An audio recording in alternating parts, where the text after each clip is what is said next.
राजन अब इस पर दया करो। छोटा सा बालक रोता है, राजन अब इस पर दया करो। छोटा सा बालक रोता है, राजन अब इस पर दया करो। हे राजन, ये छोटा सा बालक रो रहा है, इस पर दया कर दीजिए। मैं भीख मांगता, मैं भीख मांगता इसका प्राण। भीख मांगता इसका प्राण। राजन अब, राजन इसको स्वीकार करो। मैं भीख मांगता इसका प्राण, राजन इसको स्वीकार करो। छोड़ो इस बच्चे को राजन, छोड़ो इस बच्चे को राजन, इस पर तलवार चलाओ ना। इस पर तलवार चलाओ ना। छोड़ो इस बच्चे को राजन, छोड़ो इस बच्चे को राजन, इस पर तलवार चलाओ ना। इस पर तलवार चलाओ ना। मैं हाथ जोड़ता हे नृपर, मैं हाथ जोड़ता हे नृपर, मैं हाथ जोड़ता, जोड़ता हे नृपर, मैं हाथ जोड़ता हे नृपर। हाथ जोड़ता हे नृपर। मेरी बाणी ठुकराओ ना। मैं हाथ जोड़ता हे नृपर, मेरी वाणी ठुकराओ ना। हाथ जोड़ता हे नृपर, मेरी वाणी ठुकराओ ना। हे राजा, मैं आपके आगे हाथ जोड़ता हूँ, इस बच्चे के प्राण को भीख दे दीजिए, छोड़ दीजिए, मेरे बात को मानिए। मैंने तेरे पिता जो त्रिशंकु थे, उनको अपने तप के बल पर सीधे स्वर्ग भेज दिया। वो समझ करके तो मेरी बात मान लीजिए राजन, बच्चे को छोड़ दीजिए, इसकी प्राण हमें भीख दे दीजिए। लेकिन आज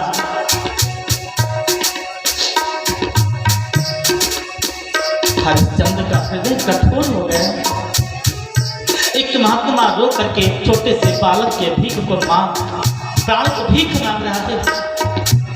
राजा कहते नहीं महाराज, नहीं होगा, मैं इस बच्चे को छोड़ नहीं सकता।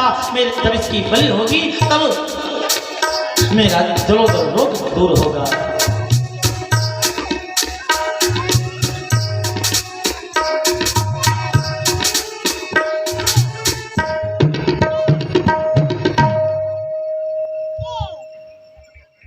विश्वामित्र जी ने सोचा ये राजा नहीं मानने वाला है। बालक के पास है, बेटा ये बच्चे है क्या है गुरुदेव, ये रोना धोना बंद करो, रोने से कोई काम चलने वाला नहीं, यहाँ तुम्हें दूसरा काम करना पड़ेगा, धैर्य धारण करिए। क्या करूं महाराज,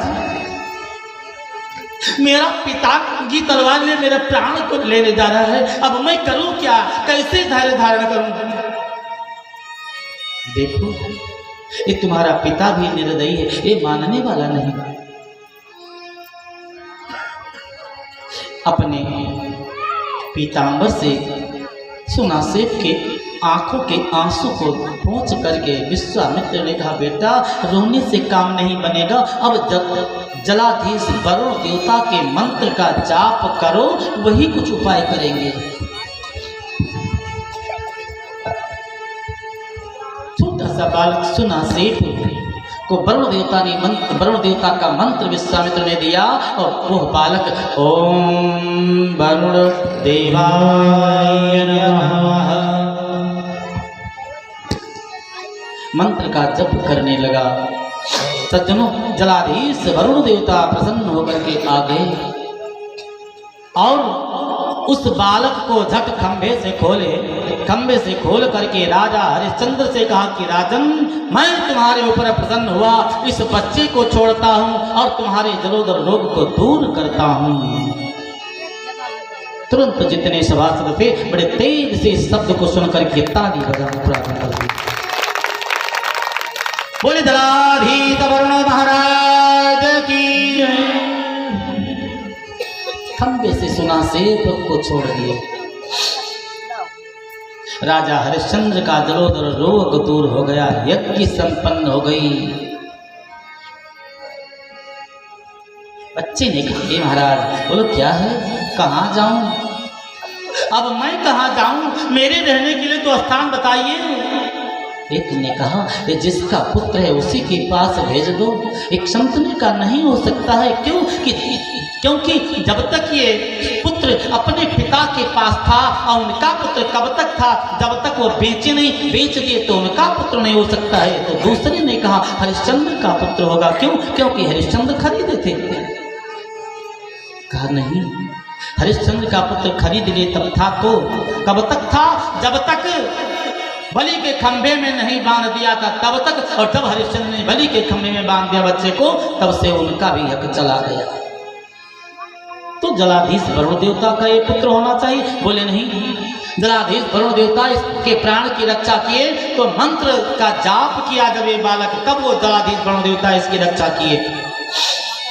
यह बालक विश्वामित्र का होना चाहिए, क्योंकि विश्वामित्र महाराज ने मंत्र दे दिया और उनके गुरु, इस बालक के वो गुरु हो गए। तो गुरु जी के पास, गुरु जी के साथ ये बालक चला जाए। अब विश्वामित्र उस बच्चे सुनासेब को लेकर के चले गए। बोले सद्गुरुदेव भगवान की जय। रोहित ने सुना यज्ञ संपन्न हो गई और मेरे पिताजी का जलोदर रोग भी ठीक हो गया। तो रोहित आ गए अयोध्या में। अयोध्या में रोहित आए तो तुरंत महाराज हुआ क्या, हरिश्चंद्र ने सुना पुत्र आया, दौड़ करके पुत्र को अपने हृदय से लगाए, रोना प्रारंभ की। इतना रोए कि गर्म गर्म आंसू से महाराज हरिश्चंद्र रोहित के सिर को भिगो दिए।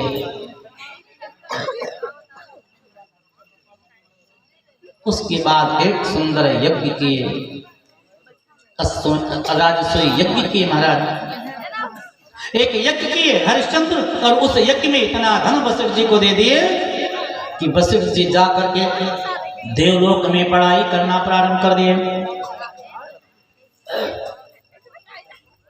जब ये पढ़ाई करना प्रारंभ कर देते हैं सज्जनों, तो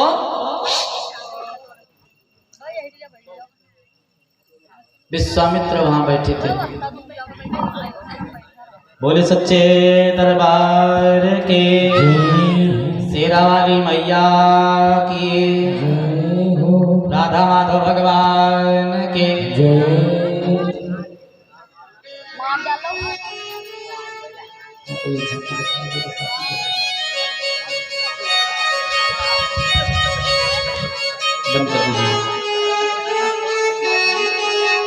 बोले श्रीमद् देवी भागवत